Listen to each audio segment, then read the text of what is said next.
This is Tom Duty, middle-aged American living in New Jersey near the Lincoln Tunnel. If you were to visit my website, you would type Howdy Doody into Google. You'll find the correct spelling of the famous puppet. You then combine Tom Duty in a Google search for my site. I'll be reading the full 31-page indictment of Manafort and Gates. It is signed by the now famous Robert Mueller. The document is easy to read. It is very clear that Mueller wants people to be able to understand it. People who are not attorneys, the public. It is also an indictment, and I will read some points that are very hard to read, vocabulary, words, names, companies I can't pronounce. Listeners, this is my promise to you. This may not be an irritation for you, but it is to me. When people take someone else's words and they constantly intermit their own script. So once I begin reading, it will be only the words of the indictment. So when I get to a point and I'm confused, I mean, it would have been smart if I would have pre-read this, but it's too long, and I'm not sure my second read would have been much better. But when I get to a point I have trouble pronouncing, I kind of need to pre-read a paragraph. Rather than saying, listeners, I'm going to pause while I pre-read this paragraph, I'm just going to pause. So it is going to be my very best effort to have once I begin reading, the words that I read up until the very end, when I again end with a reader's note, everything in between will be only the words of the document. Now, I'm not going to call it a pre-read, from a pre-scan, there are tables that show the many companies Manafort and Gates are accused of. Well, they're not accused of. These companies have been traced to them. These companies they're in a table, and it has the date they were established, and there's 3 columns to that table. The only thing relevant in those tables for me in this reading is going to be the names of the company. So I will basically go down one column of 3 and read the names of the company. I'm going to skip the date they were formed and the other information about. And I'm going to do the same with some of the disbursements. I'm going to skip a lot of that. I'm going to try to get through most of the text. If it's just too difficult, I'm going to skip some, but I'm not even going to mention that I skip it. So listeners, if you kind of hear me saying something and you sort of think you want to know more, this document is very easy to find. Mueller Gates indictment by, that's enough. And then the word full text is how I got it. It's many common places on the internet. You don't have to go search some government website. It's a 31-page PDF. It loads, it's legible, it's easy. So with that, I begin the document. I'll again, readers, my promise repeated. Once I begin, it'll be the words of the indictment and not my own words. And I'll begin after a pause.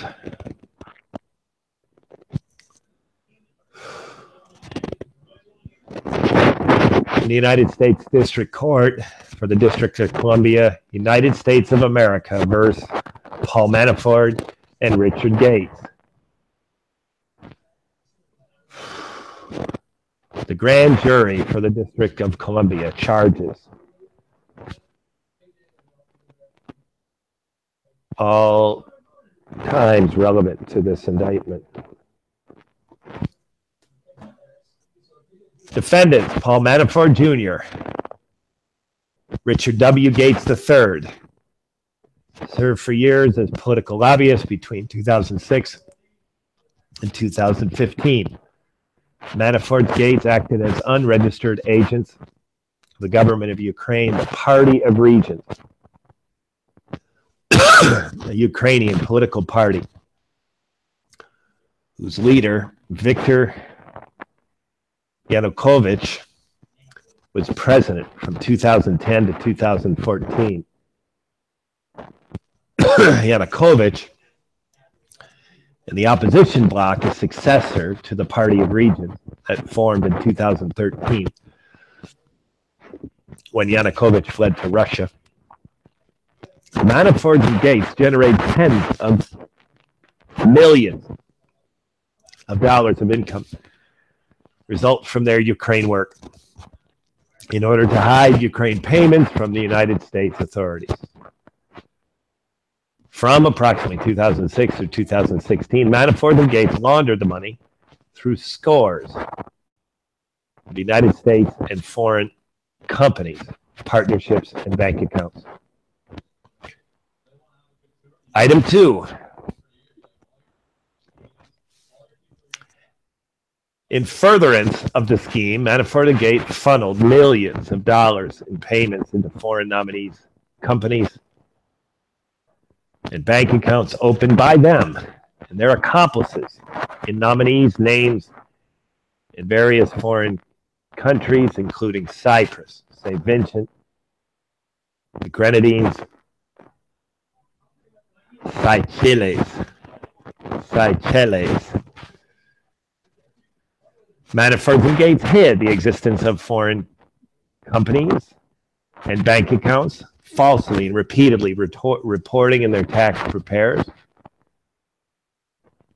to the United States that they had no foreign bank accounts.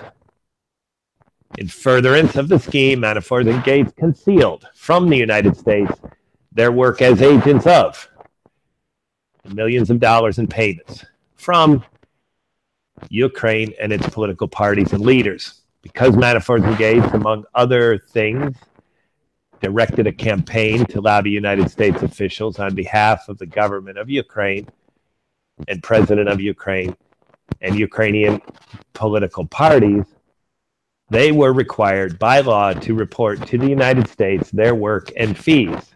Manafort and Gates did not do so. Instead, when the Department of Justice sent inquiries to Manafort and Gates in 2016 about their activities, Manafort and Gates responded with a series of false and misleading statements. 4.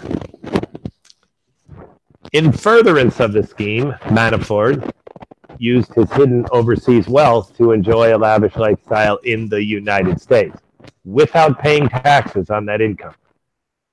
Manafort, without reporting the income to his tax preparer or the United States, spent millions of dollars on luxury goods and services for himself and his extended family through payments wired from offshore nominees' accounts to the United States vendors.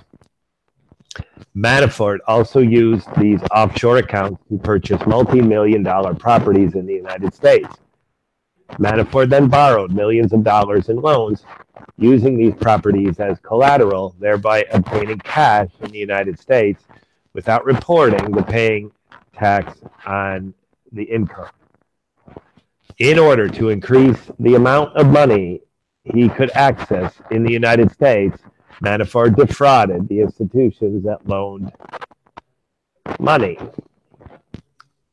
on these properties so they would lend him more money at a more favorable rate that he would otherwise have been able to obtain. 5. Gates and Manafort, in obtaining money from these offshore accounts, which he was instrumental in opening, like Manafort and Gates, used money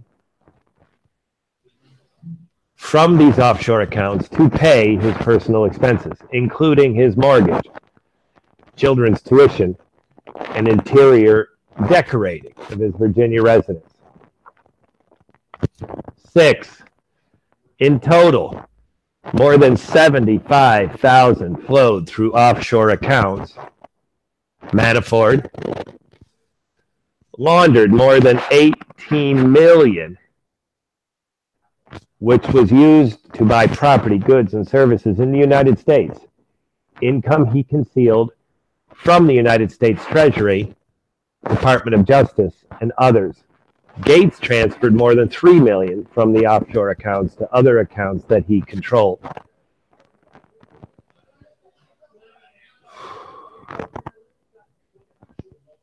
Relevant individuals and entities. 7. Manafort was a United States citizen. He resided in homes in Virginia, Florida, and Long Island, New York. 8, Gates, United States citizen. He resided in Virginia. 9, 2005, Manafort, another partner, created Davis Manafort Partners, DPM, to engage principally in political consulting, DPM, and staff in the United States, Ukraine, and Russia. In 2011, Manafort created DPM International to engage and work for foreign clients of particular political consulting, lobbying, public relations, and government of Ukraine. The Party of Region, a member of the Party of Region. DMI was a partnership solely owned by Manafort and his spouse. Gates worked for both DPM and DMI and served as Manafort's right-hand man. 10, the Party of Region was a pro-Russian political party in Ukraine. Beginning in approximately 2006, it retained Manafort through DMP and then DMI to advance its interest in Ukraine, including the elections of a slate of candidates. In 2010, its candidate for president, Yanukovych, was elected president of Ukraine. In 2014, Yanukovych fled Ukraine for Russia in the wake of popular interest of spread government corruption. Yanukovych, the Party of Regions, and the government of Ukraine were Manafort, DPM, and DMI clients. The European Center for Modern Ukraine was created in about 2012 in Belgium as a mouthpiece for Yanukovych and the Party of Regions. The center was used by Manafort and Gates and others in order to lobby and conduct public relations campaigns in the United States and Europe, an existing Ukraine regime. The center effectively ceased to operate upon downfall of Yanukovych in 2014. Manafort and Gates owned or controlled the following entities which were used in the scheme, the Manafort and Gates entities. DADE, Daisy Manafort, Davis Manafort, DMP, Davis Manafort, DMI, Global Sites, Jamina, Jasend, John Hanna, Jupiter Holdings, Lil Red, LOAV, MC Brooklyn Holdings, MC Soho Holdings, Smithson, ActiNet, Black Sea View,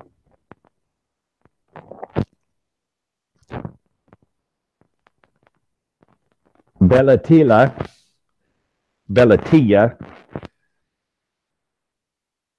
Cavenari, Global Highway, Leviathan, Leviathan, LOAV, Lucile, Marziola, Olivania, Paranova,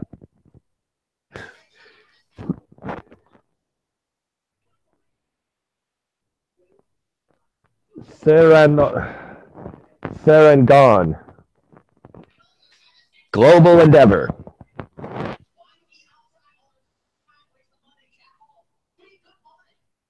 Himet, Pampolo, 13. The IRS was a bureau in the United States Department of Treasury responsible for administering tax laws of the United States, collecting tax owed to the Treasury. 14, the scheme. Between around 2008 and 2017, both dates begin approximately and inclusive. In District of Columbia and elsewhere, Manafort and Gates devised and intended to devise the executive and attempted to execute a scheme, an artificial defraud, and to obtain money and property by false means and fraudulent pretense. Representations and promises from the United States banks and other financial institutions. As party of the scheme, Manafort and Gates reportedly provided false information to financial bookkeepers, tax accountants, legal counsel, among others. 15. In order to use the money in offshore nominated accounts, Manafort and Gates entities, without paying taxes on it, Manafort and Gates caused millions of dollars in wire transfers from the accounts to be made for goods and services and real estate. They did not report these transfers as income to DMP, DMI, or Manafort.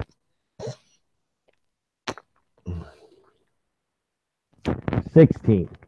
From 2008 to 2014, Manafort caused the following wires totaling $12 million to be sent to vendors listed below. Manafort did not pay taxes on this income, which was used to make purchases. Vendor A, home improvement company in the Hamptons, New York.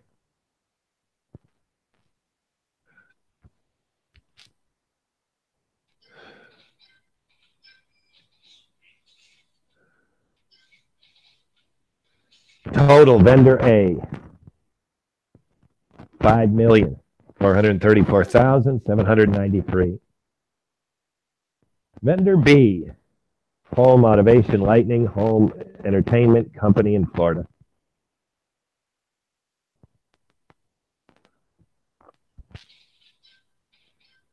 Total vendor B, $1,319,281. Vendor C, Antique Rug Store in Alexandria, Virginia. $934,350. Vendor D,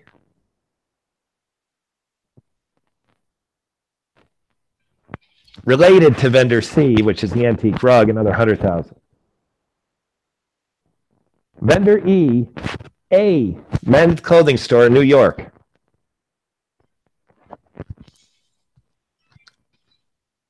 $849,215. Vendor F, landscaper in the Hamptons. Total landscaper in Manhattan's in the Hamptons, $655,500. Vendor G, antique dealer in New York. Vendor G total $623,910. Clothing store in Beverly Hills. Vendor H total $520,440. Vendor I, investment company, $500,000. Vendor J, contractor in Florida, $432,487. Vendor K, landscaper in the Hamptons, $164,740. Vendor L, payments related to 3 Range Rovers, $163,705. Vendor M, contractor in Virginia, $125,650. Vendor N, audio, video, and control systems, home integration, installation company in the Hamptons, $17,650. Vendor O, purchase of a Mercedes-Benz, $62,750. Vendor P, purchase of a Range Rover, $47,000. Vendor Q, property management company in South Carolina, $46,000. Vendor R, art gallery in Florida, $31,900. Vendor S, housekeeping in New York, $20,000. In 2012, Manafort caused the following wires to be sent to entities below to purchase real estate below. Manafort did not report any of the money to make these purchases on his 2012 tax return. Howard Street condominium, Union Street brownstone, Arlington House in Virginia. Those numbers are $1.5 million, $1.8 million, $1.2 million, and $1.9 million. 18. It is illegal to act as an agent of a foreign principal engaged in certain United States influence activities without registering the affiliation. Specifically, a person who engages in lobbying or public relations work in the United States, hereby collectively referred to as lobbying, for a foreign principal, such as the government of Ukraine or party of regions, is required to provide a detailed written registration statement to the United States Department of Justice. The filing, made under oath, must be disclosed the name of the foreign principal, financial payments to the lobbyist, and measures undertaken for foreign principal, among other information. The person required to make such filings must further make in all lobbying material a conspicuous statement that the materials are distributed on behalf of a foreign principal. Among other things, the filings thus permits public awareness and evaluation of activities of a lobbyist who acts as an agent of the foreign power, political party of the United States. 19. In furtherance of the scheme, 2006 to 2014, both dates being approximate and inclusive, Manafort and Gates engaged in multi-million-dollar lobbying campaigns in the United States at the direction of Yanukovych, the party of region, and the government of Ukraine. Manafort and Gates did so without registering, providing the disclosures required by law. 20. As part of the scheme, in February 2012, Manafort and Gates solicited Washington, D.C. firms, Company A and Company B, to lobby the United States on behalf of Yanukovych Party of Regions.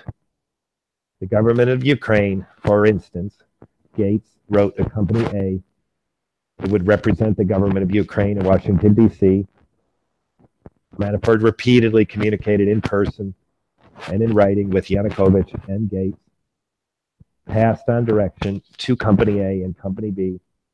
For instance, Manafort wrote Yanukovych a memorandum dated April 8, 2012, in which he provided Yanukovych an update on the lobbying firm activities.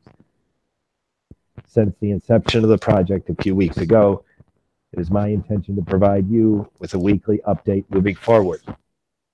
Toward the end of the first year, in November 2012, Gates wrote to Company A and Company B that the firm needed to prepare an assessment of their past and prospective lobbying efforts so the president could be briefed by Paul on what Ukraine has done well and what it can do better as we move into 2013.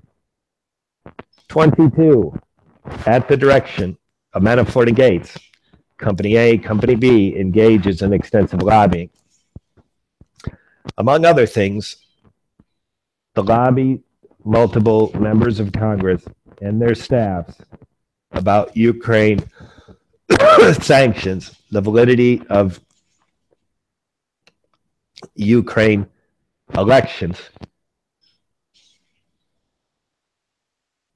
the propriety of Yanukovych imprisoning his presidential rival, Yulia Tymoshenko, who had served Ukraine president prior to Yanukovych.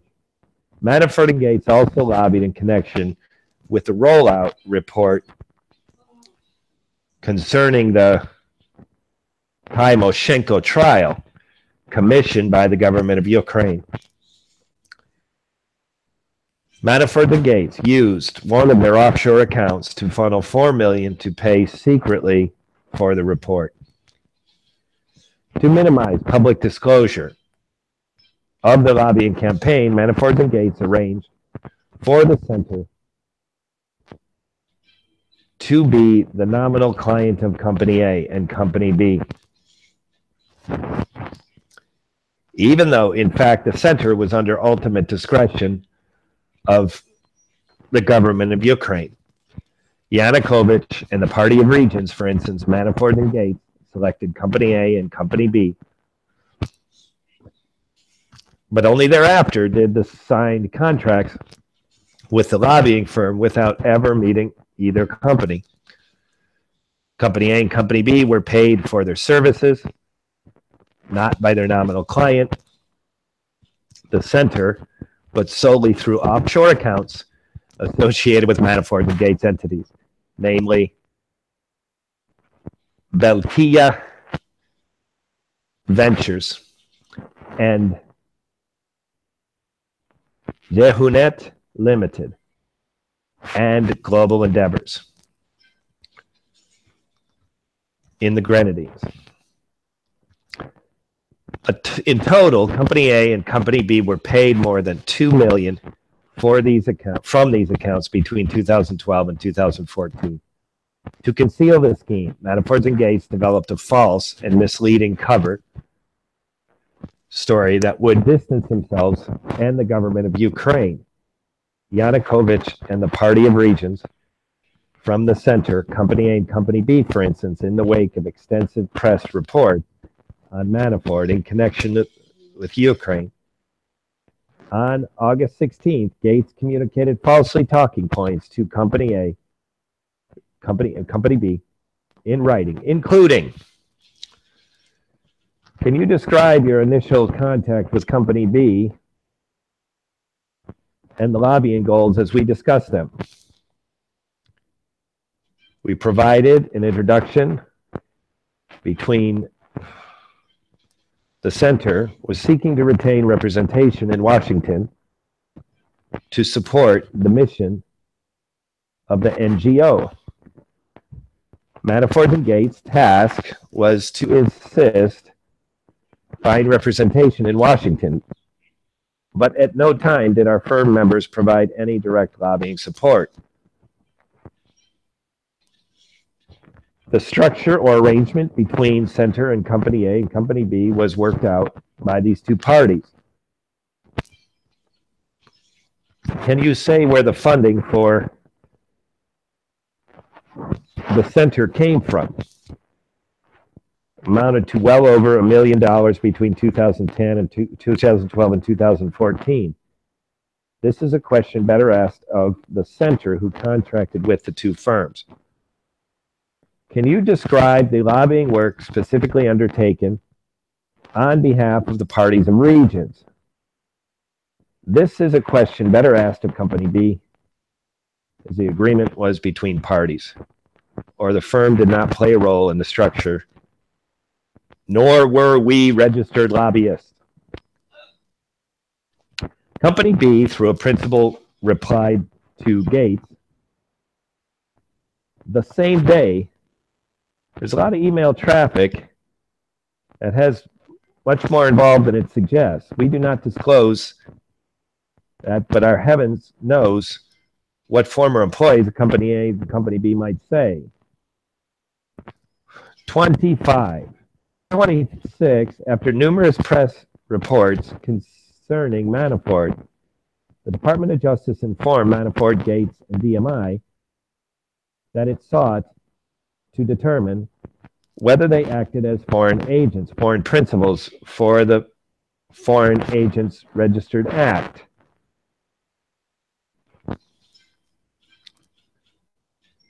Without registering. In 2016, 2017, Manafort and Gates, DMI caused false and misleading letters to be submitted to the Department of Justice, which mirrored the false cover story set out above. The letters, both of which were approved by Manafort and Gates before they were submitted, represented, among other things, that DMI's effort on behalf of the regions do not include meetings or outreach within the United States. Manafort and Gates do not recall meeting with or conducting outreach in the United States government officials or U.S. media outlets on behalf of the center, nor do they recall being party to or arranging or facilitating any such communications. Rather, it is a recollection and understanding of Messrs. Gates and Manafort that such communications would have facilitated and conducted by the center's consultants as directed by centers. Manafort and Gates had merely served as means of introduction of Company A and Company B with a list of potential U.S.-based consultants, Company A, Company B, referenced for further consideration. DMI does not retain communications beyond 30 days, and as a result of this policy, a search has returned no responsive documents. The November 2016 letter attached a one-page undated document that purported to be a DMI email retention policy. 26. In fact, Manafort and Gates had selected Company A and Company B, engaged weekly, scheduled calls, frequent emails with Company A and Company B to provide them directions and specific lobbying steps that should be taken. Sought and received detailed oral and written reports from these firms on lobbying work they had performed. Communication with Yanukovych to brief them on lobbying efforts, both congratulated and Company A and Company B on their lobbying work. Communication directly with the United States officials and connected with this work, and paid the lobbying firms over $2 million from offshore accounts. They controlled, among other things, in addition, cost authorizing search of Manafort and Gates, DMI email accounts, and Manafort's Virginia residence in July 2017. Reviewed numerous documents, including documents related to lobbying, which more than 30 days old at the time, a November 26 letter, Department of Justice. Manafort and Gates hiding of foreign bank accounts and false filings. 27. United States citizens who have authority over certain foreign bank accounts, whether or not the accounts are set up in their names or nominees who act as their principals, have reporting obligations to the United States. 28. First, the Bank Secrecy Act and implementing regulations require United States citizens to report to the United States Treasury any official interest, signatory, authority over any bank account or other financial account held in foreign countries for every calendar year which aggregate balance of such foreign accounts exceed $10,000 at any point during the year. This is commonly known as a foreign bank account, or EFBAR. The Bank Secrecy Act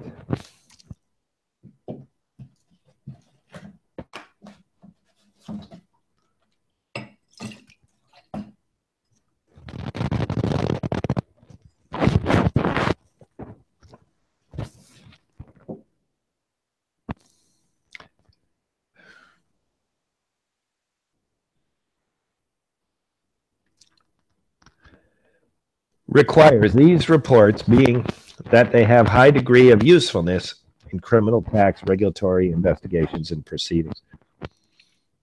The United States Treasury Financial Crimes Enforcement Act is a custodian of FBAR filings and FIN, CEN provides access to its FBAR database to law enforcement entities, including Federal Bureau of Investigations.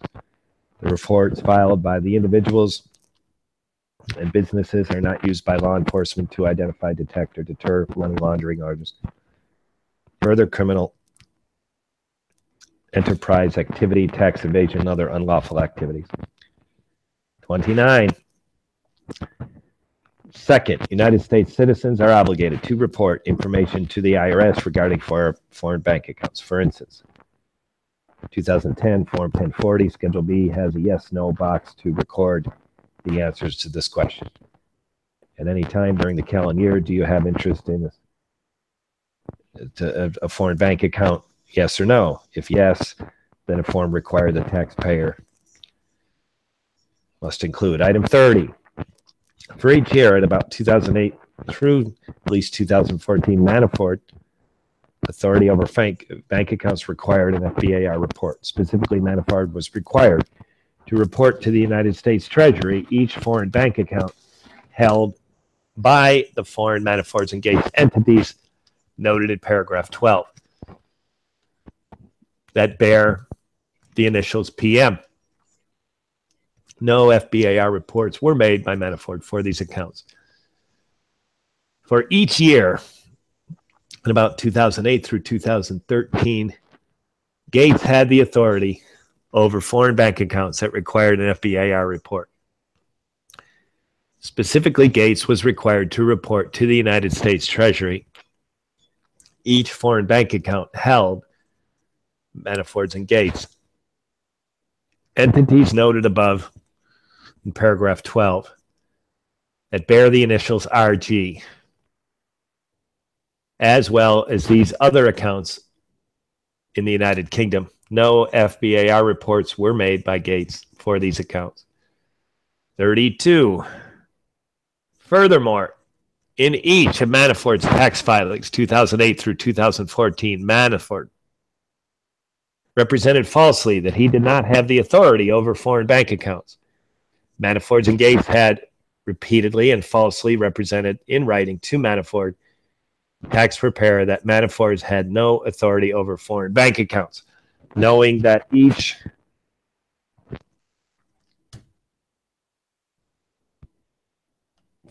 such false representations would result in Manafort tax filings, in false tax filings.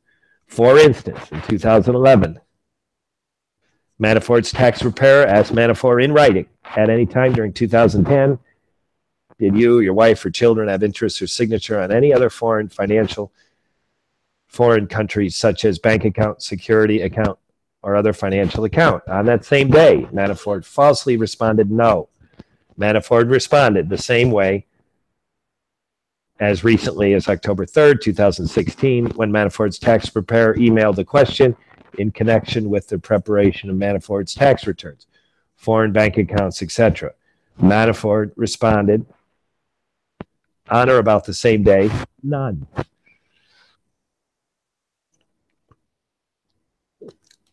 Fraud to increase offshore money, number 33. After Manafort used his offshore accounts to purchase real estate in the United States, he took out mortgages on properties, thereby allowing Manafort to have benefits of liquid income without paying taxes on it. Further, Manafort defrauded the banks and loaned him money so that he could withdraw the money at a cheaper rate than otherwise would have been permitted. 34. 2012, Manafort, through a corporate vehicle called MC Holdings, Soho, owned by him and his family, bought a condominium on Howard Street in the Soho neighborhood.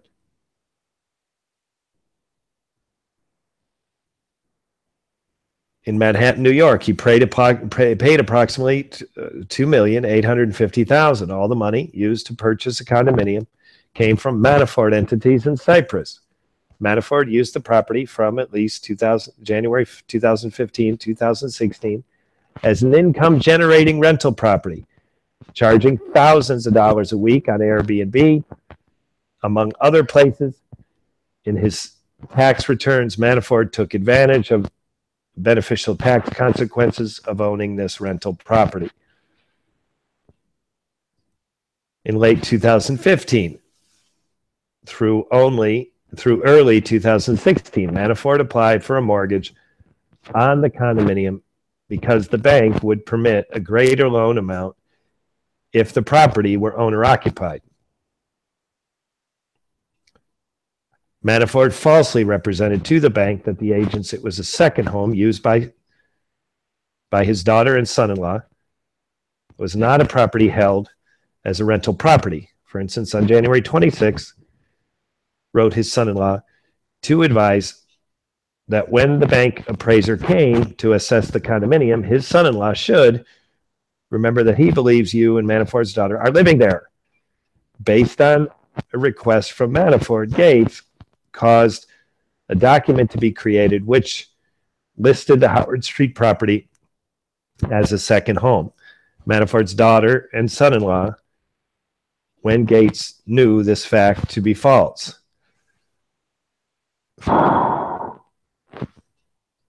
As a result of his false representations, March 2016, the bank provided Manafort a loan for approximately $3,185,000. Also, in 2012, Manafort, through a corporate vehicle called MC Brooklyn Holdings, similarly owned by him and his family, bought a brownstone on Union Street in Carroll Gardens section of Brooklyn, New York. He paid approximately $3 million in cash for the property, all the money that came from Manafort's entity in Cyprus. After purchase of the property, Manafort began renovations to transfer it from a multifamily dwelling to a single-family home. In late 2015, early 2016, Manafort sought to borrow cash against this property. The institution Manafort went for the loan provided greater loan amounts for construction loans. That is, loans that required the loan amounts to be used to pay solely for the construction of the property, and thus increase the value of the property, serving as a loan collateral. The institution would thus lend money against the expected completed value of the property, which in the case of Union Street was estimated at $8 million. In early 2016, Manafort was able to obtain a loan of approximately $5 million, after promising the bank that approximately $1.4 million of the loan would be solely for construction of the said property. However, Manafort never intended to limit the use of the proceeds to construction required by the loan contracts. In December 2015, the loan was made. Manafort wrote a tax preparer, among others, that the construction loan will allow me to pay back another Manafort apartment mortgage in full. Further, when the construction loan closed, Manafort used hundreds of thousands of dollars from the construction loan to make a down payment on another property in California. Statutory allegations, count one. Conspiracy against the United States. 37. Paragraphs 1 through 30, 32, 36 are incorporated here. From in or about 2006 to 2017, both dates being approximate and inclusive. The District of Columbia and elsewhere, the defendants, Manafort and Gates, together with others, knowingly and intentionally conspired to defraud the United States by impeding, impairing, obstructing, and defeating the lawful government functions of the government agency, namely the Department of Justice and the Department of Treasury, and commit offenses against the United States, violation of law charged. in counts 6 through 12.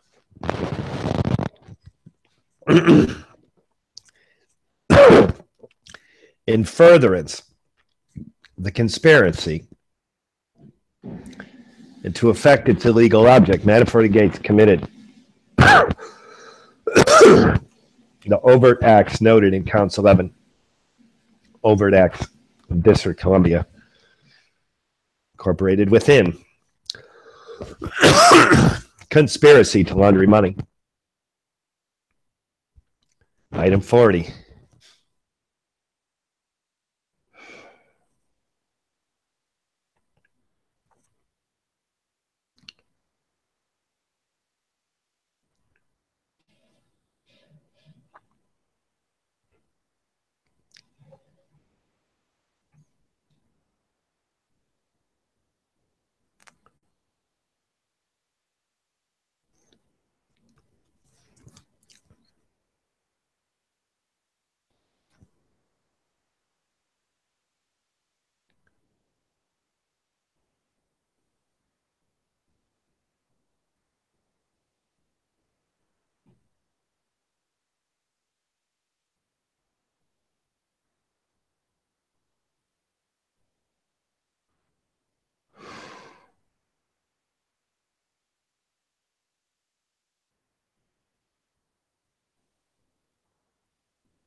End of indictment. Again, I made this promise and I kept it. I made it very clear when I began reading the indictment, and I've now made it clear that I've ended the indictment as I did along the way.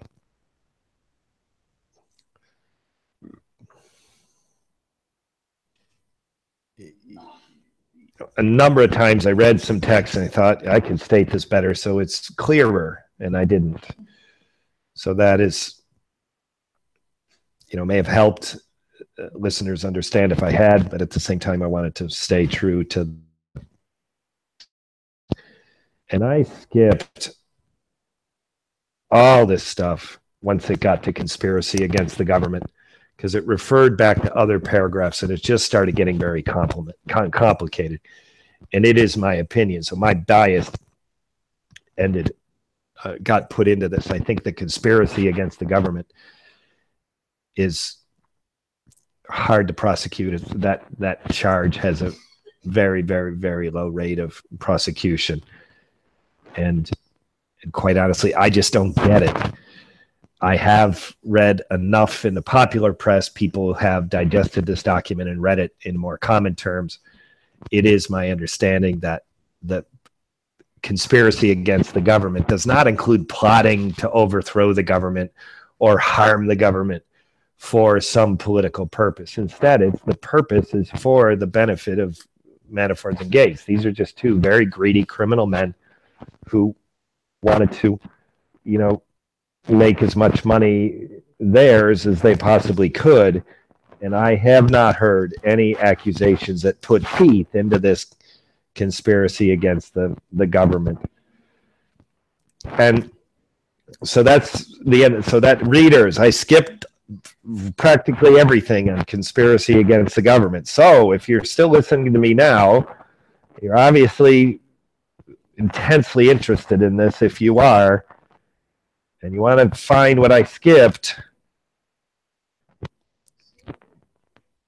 it's somewhere, you'll have to find it yourself, but it's somewhere around page 25 and to the bottom. That's what I skipped. And again, I skipped it. I've got a negative bias to my own, and it might not be valid. It's also complicated, and I am also a little bit sick of reading. Then the other note that I'll make is probably the most, pop interest of this whole document is this list of vendor A, vendor O, vendor M, vendor L, and so on. It became clear to me only midway through it that these companies are listed as in letter only because it is not the purpose of the specialty investigator Robert Mueller to out these companies. He is not alleging, though it may be true, he is not alleging in this indictment that they are criminal. And best example of this, and it's kind of funny in a sick way. Here, vendor S. These are listed from biggest spendings to smallest. So at the very bottom is vendor S, housekeeping. And this woman or man who is literally cleaning someone's house got paid $20,000 in 3 different payments of $5,000, $5,000, and $10,000. So, you know, perhaps that was going to some housekeeping agency who then was paying housekeepers. But nothing in here is pointing to the fact that this housekeeping company or the housekeeper that this company deployed to do this $20,000 of work, nothing is suggesting that they're criminal housekeepers. You know, maybe they stole some stuff out of the house, but this is making no suggestion of that. And the landscaping, the contractors, this is relatively easy to understand. So listeners, if you still have an appetite for this, go to the tables for 2 reasons. One is it's what the news reports focused on.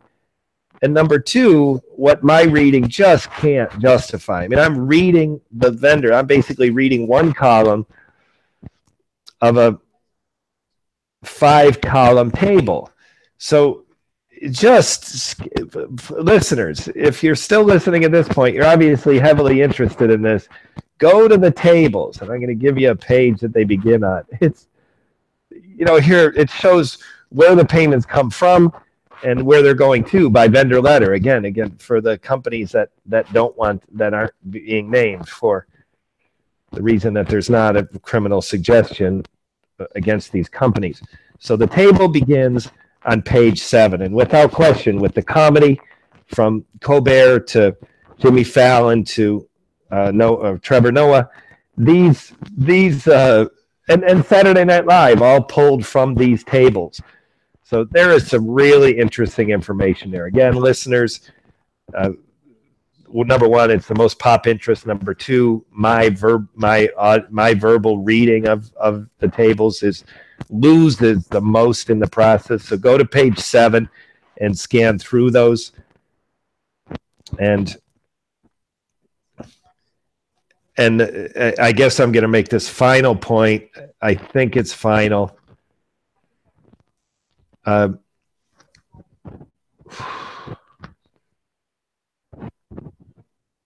I think this is going to be my last point. You know, nobody can come to the end of this document and say there's any chance that these guys can get off. Manafort and Gates are guilty.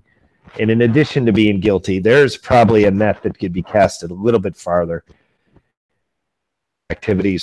Criminal activities won't be tied into what Manafort and Gates are implicated for, which is his collusion with the Russians. But there could be a whole host of other criminals surrounding these two, and the Department of Justice may choose to go after them.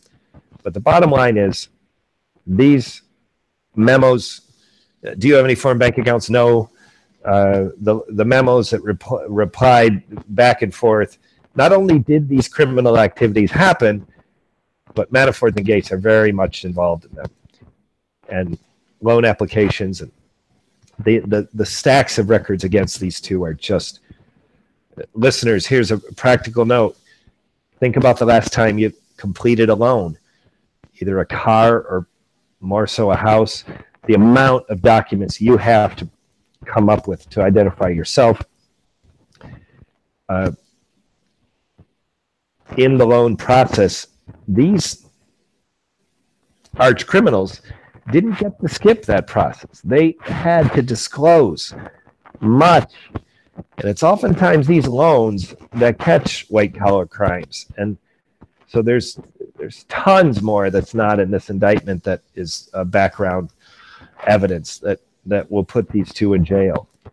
And these are two men that their imprisonment will be a celebration for me. I just think this is a glorious document.